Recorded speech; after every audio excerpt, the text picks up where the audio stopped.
Good evening and welcome to the Pompey Politics Podcast Prime Minister's Question Time Special, where we skim through the back and forth in Parliament and find out if ever a question is liable to be answered. I'm Ian Tiny Morris. And I'm Simon Sansbury. Yes, so will we amaze people and discover that questions have actually been answered? Well, we're back after, obviously Parliament's had its Easter break. We've had our Easter break. Yeah, everybody's had their Easter starting break. to gear ourselves up for the old May the 7th, the local elections. And before we get into those, shall we enjoy the hurly-burly of the dispatch box and PMQs? Yeah, let's get right into it. Mr. Speaker, that was a very interesting answer from the Prime Minister. Lord Robertson, who authored the government's Strategic Defence Review, has said the Prime Minister has a corrosive complacency when it comes to defence. Why did he say that? Minister. Mr. Speaker, let me start by saying I respect Lord Robertson, and I thank him again. I thank him again for carrying out the strategic review. My responsibility is to keep the British people safe, and that is a duty I take seriously. That is why I don't agree with his comments. Last February, that was 7 months after taking office, I took the decision to increase defence spending from 2.3 to 2.6%, paid for by a difficult decision on overseas aid. Last June, at the NATO summit, I committed to raising core defence spending to 3.5%. Last November, Mr. Speaker, the budget committed record funding to defence. I reaffirm those commitments now. The Strategic Defence Review is a 10-year blueprint for national security. The Defence Investment Plan will put that into effect. It will be published as soon as possible. We need to get it right. We inherited plans that were uncosted and undeliverable, and we're not going to repeat those mistakes. Mr. Speaker, he says he doesn't agree with Lord Robertson.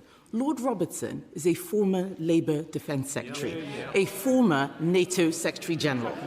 He also said, and I quote, "We are underprepared, we are underinsured, we are under attack." He said... Order. Sorry? I don't think it looks good, shouting somebody down at the dispatch box. Kemi. Mr. Speaker, Lord Robertson's criticisms were of the Prime Minister, and he said Britain's national security is in peril. Our armed forces are at the end of their tether, waiting for this government to fund the Strategic Defence Review.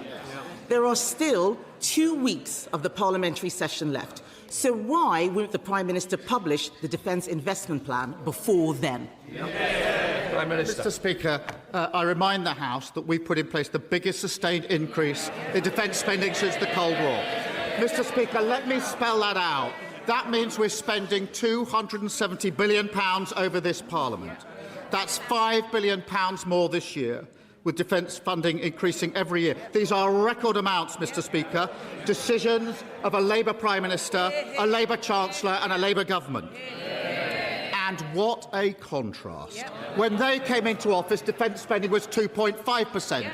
When they left, it was 2.3%. When they came into office, the army was 100,000. When they left office, 72,000.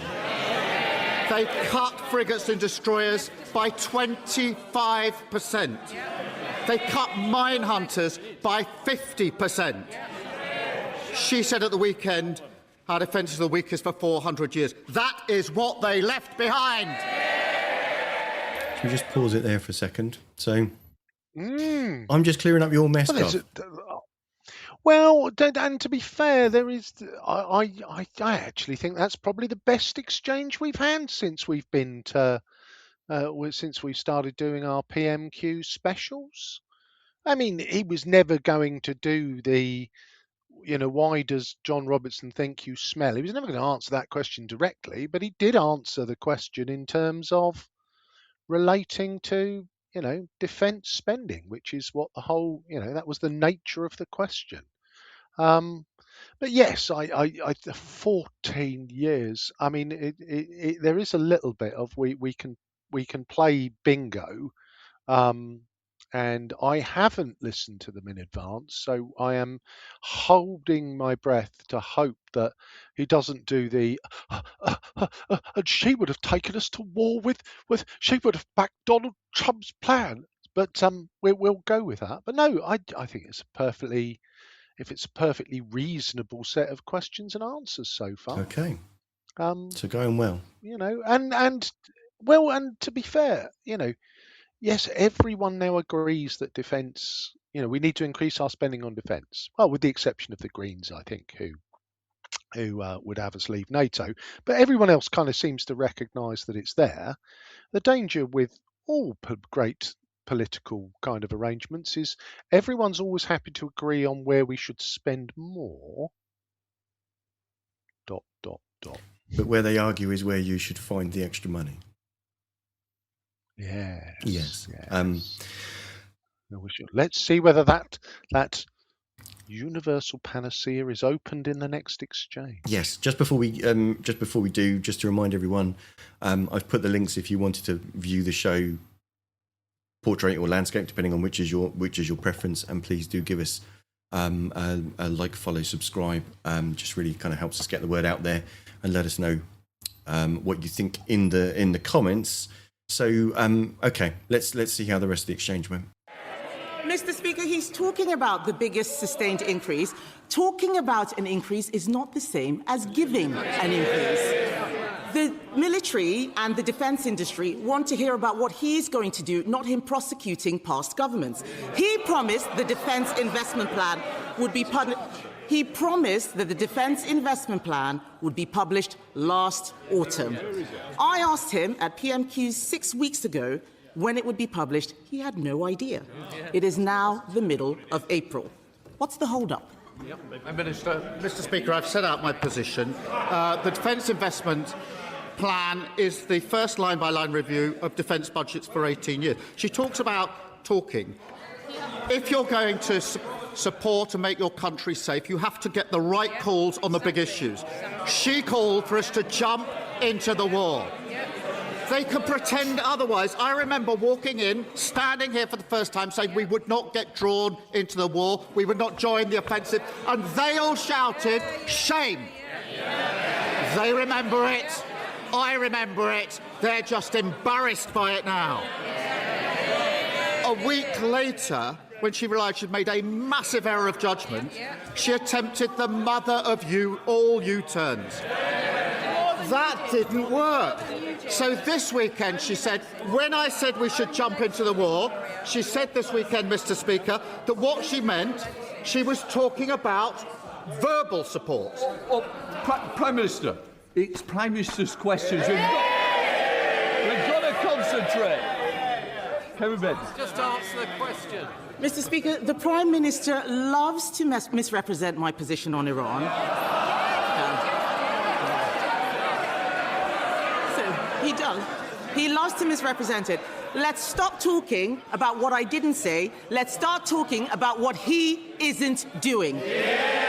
Mr. Speaker, you will recall that on Monday, I offered to work with the Prime Minister to identify the welfare savings we need. What did he say? No thanks.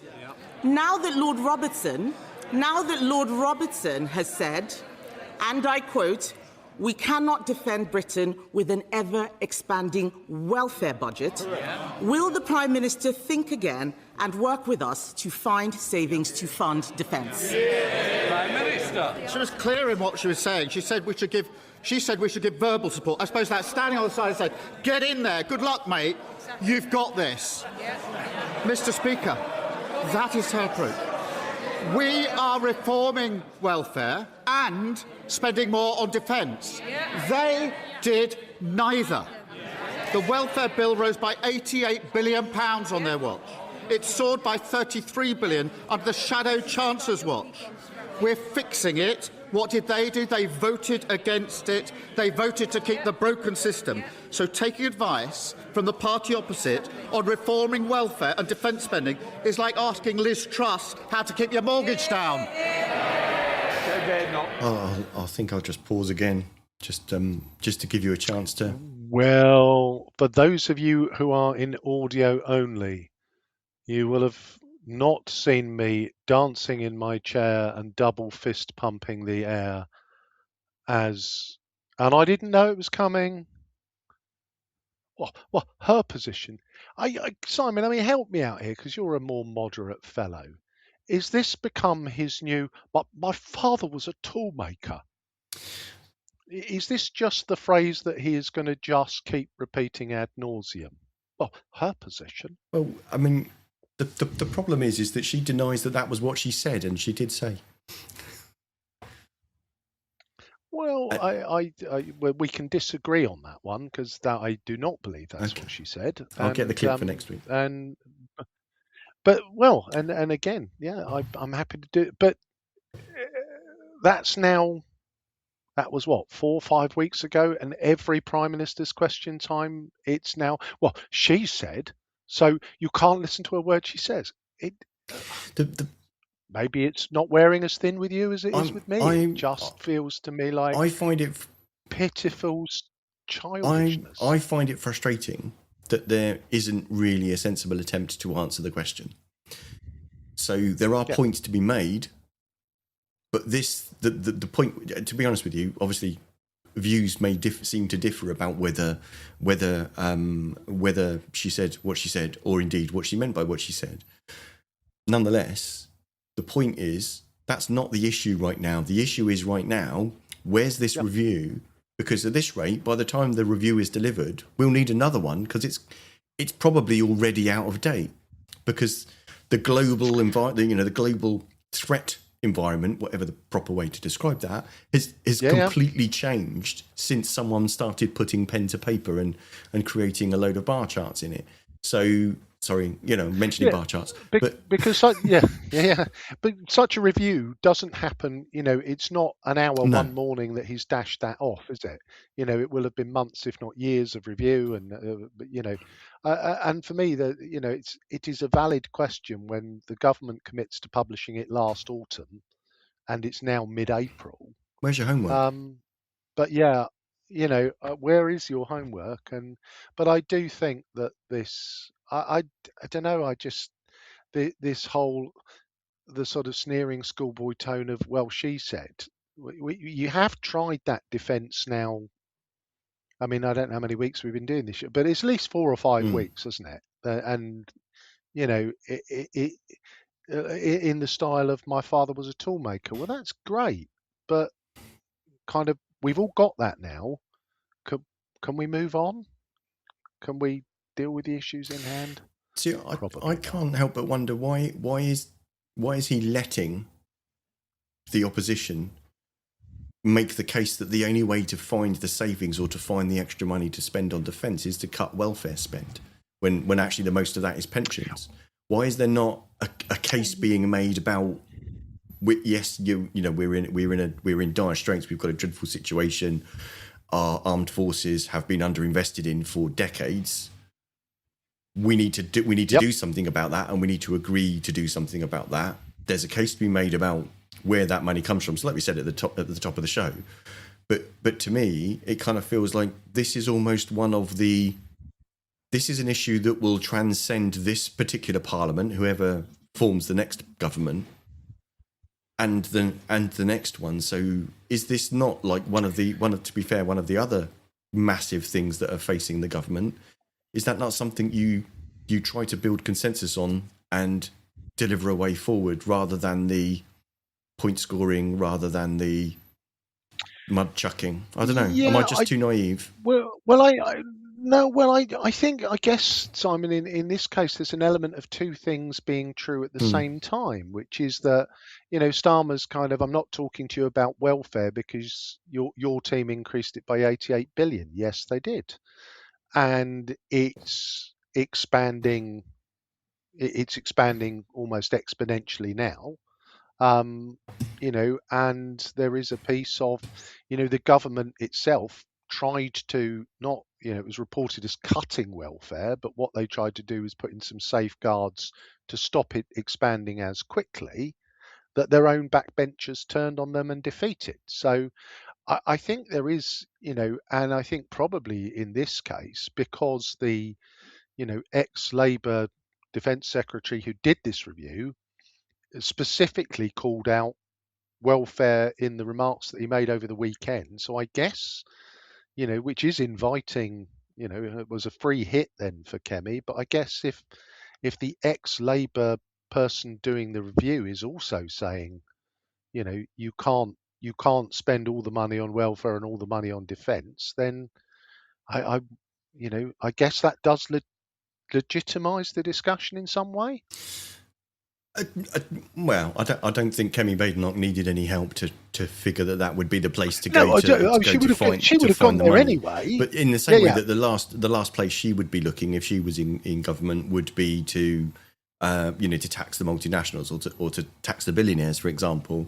Whereas that's also something that, for reasons passing understanding, this government also seems unwilling to countenance, despite having a massive majority. But it's up to them, it's their case to govern. But I'm just curious that they don't seem to be making the case as to why. It's just point scoring. Yeah. And well, I think, again, it's a bigger issue, isn't it, in terms of that whole, the whole change that they put themselves in with this. We will not raise the headline levels of income tax. They have made, that they set out their stall before. And, again, if they get credit for anything, they, whilst their tax has gone up elsewhere, they have stuck to that promise so far. Yeah.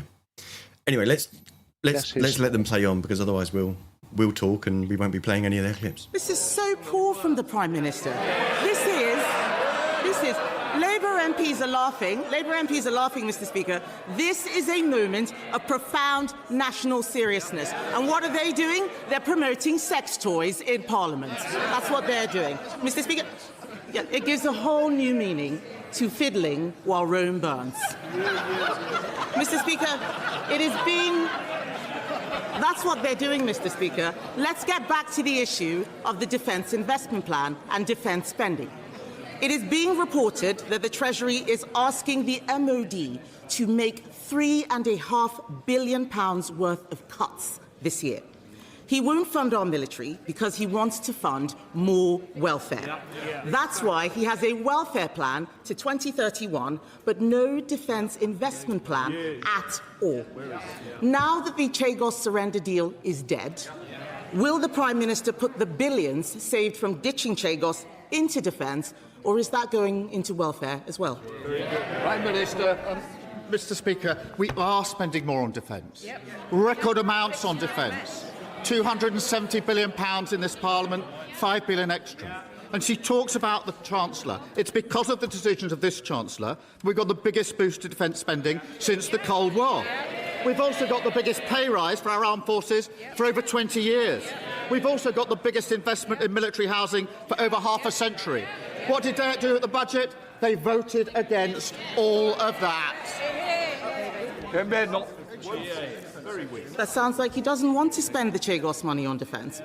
Well, Mr. Speaker, Labour MPs will know Lord Robertson, a former Defence Secretary, a former NATO Secretary General. He is Labour through and through. They all need to think about why he stuck his head above the parapet. I went through the Strategic Defence Review with Lord Robertson last year. The Lib Dems and Reform refused to meet him. No other party is taking this seriously. So, Mr. Speaker, I want to ask the Prime Minister a very specific question.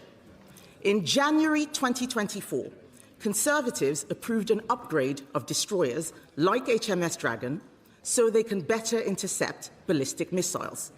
In July 2024, the Prime Minister paused that plan. Will he immediately approve and fund that critical upgrade now? Prime Minister. Mr. Speaker, the Dragon was commissioned by a Labour government, as it happened. But she stands there and says, please forget the fact that we hollowed out the armed forces. Please clear up our mess. I went to the Gulf last week and thanked our armed forces for protecting British lives. She said we should have jumped into the war without thinking about the consequences. Then said, oh no, we shouldn't be in the war the next week. Now she says, what I meant was we should give verbal support. Order. The front bench, I expect them to be quiet here. I also expect it, but it's the same people. I suspect next week you won't be in for PMQs if it carries on. Prime Minister. In addition to saying her position is we should just say to Americans, get in there, she insulted our armed forces, Mr. Speaker, saying that they were just hanging around. These were pilots who, within 2 hours of this conflict, were up, risking their lives, taking missiles out of the sky. And she insulted them. And she's never apologised for that. She said a few weeks ago that serious times call for serious people. She is not one of them. Shall we quickly round off the Badenoch and Starmer bit, and then It started so well, didn't it? And then it degenerated into that final question was very specific. You know, we saw the kind of HMS Dragon. You know, it took about a week to get it to leave port in Portsmouth, and I believe now it's pulled in somewhere having some repairs. And it was a very specific, are you going to restart the investment in that? And our listeners heard the answer. So it started so well. yeah, why was there not some other answer of we made that decision because actually there's a better bit of kit coming along that actually is more important and more useful to install, for example, on those destroyers, rather than the bit of kit that your lot had planned. That would be a sensible answer, and explain it and take. I just don't. The point scoring isn't pleasing anybody other than each other's own side, and no one's kind of convincing, and no one's getting a straight answer. But I feel like she's pummeling punch after punch of, you are just not in control of this. You don't know what's going on. Well, and there's an element, isn't there, of failing to the answer to the question leads you to only two conclusions. Either there's a couple of conclusions, isn't there? Either you don't know the answer, or the answer that you've got is so weak you'd rather not give it. So you change tack, whatever. And I don't think either of those is kind of okay. So I think it's time to rev up your unicycles, come in on a bungee cord. Here we go. Sir Ed Davey. Sir Ed Davey. Sir Ed Davey. Here we go. Sir Ed Davey, leader of the Liberal Democrat. Thank you, Mr. Speaker. Can I echo the words of the Prime Minister about the Southport inquiry and also the 37th anniversary of the Hillsborough tragedy? Our thoughts are with all the families affected and the survivors, and I hope he will deliver on the Hillsborough law. Today, Mr. Speaker, also marks the 3rd anniversary of the start of the devastating civil war in Sudan. I hope he will recommit to real action in the face of the world's greatest humanitarian catastrophe. Mr. Speaker, in a phone call with Sky News last night, President Trump has threatened to rip up his trade deal with the UK as punishment for us not joining his idiotic war in Iran. Mr. Speaker, this must be the last straw. Surely the Prime Minister can't send our King to meet a man who treats our country like a mafia boss running a protection racket. Minister. Can I join him in his comments about Sudan? We often overlook the fact this is the greatest humanitarian crisis facing the world at the moment. My position on the Iran war has been clear from the start. We're not going to get dragged into this war. It is not our war. And a lot of pressure has been applied to me to take a different course. And that pressure included what happened last night. I'm not going to change my mind. I'm not going to yield. It is not in our national interest to join this war, and we will not do so. I know where I stand. Mr. Speaker, in relation to the King's visit, the purpose of the visit is to mark the 250th anniversary of relations and independence, obviously, of the US. The monarchy is an important reminder of the long-standing bonds and enduring relationship between our two countries, which are far greater than anyone who occupies any particular office at any particular time. Sir Ed Davey. Mr. Speaker, President Trump is one of the most unpredictable people we have seen on the world stage, and I hope he does not embarrass our monarch. But moving on, Mr. Speaker, last year the Prime Minister claimed he'd done some special deal, so Brits will be able to sail through e-gates at EU airports. But that's not the experience of families returning from holiday this week. Long queues at borders and passport controls are the latest symbol of the Brexit disaster. But they're also a symbol of this government's failure to repair that damage. So will the Prime Minister apologise for misleading British travellers? And can he tell them when they will be able to sail through passport control? Prime Minister. Mr. Speaker, I've made it very clear that I think our national interest lies in closer relationship with the EU on defence, security, energy and the economy. And I was very pleased that at last year's summit we did negotiate an agreement on e-gates, and we're pushing hard on that. We have another summit this year where I intend not just to make good on what we've already agreed, but to go closer to the EU in the relations that we have. We'll leave it there. It is an interesting thing that it is actually the government that essentially sends the monarch. It's not. I understand it from elsewhere that it's not really a personal decision on behalf of His Majesty as to whether to go or not. It's the government's request and instruction. And can I just say that I think is the best answer that's been given in terms of the fact that it is a symbolic journey for 250 years since independence. And, you know, history is a wonderful thing in that it keeps evolving. And Donald Trump's time will pass. It will pass. And there's an element of, at the moment, you're dealing with somebody who is completely unstable, possibly is actually mentally unwell. And the number of people calling for Sir Keir Starmer to pick a fight with him or call him out, I just don't understand it, because he will not listen. And there's an element of yes, he's threatened to tear up the trade deal, but he threatens, and fortunately most of the time he backs down. So why would you get your forehead up to a madman and start behaving in an inflammatory and aggressive manner? I don't understand it. I don't know that For that's me, what the King's. I don't know that that's what Sir Davey was calling for. I think what he was after was essentially questioning: is it a wise thing to put our monarch in the situation of going to see Trump, putting him in that situation? And I agree with you. I think Starmer actually made the strongest and most statesmanly response to the situation, the description of the situation. That, to be honest, had he not done the point scoring that he'd done for the previous 10 minutes with Kemi Badenoch, that would have been a much better. I'm the grown up in the room. I'd want that on my highlights reel, not the nonsense that had gone before. Yeah, interesting. And go on. Passport, e-gates.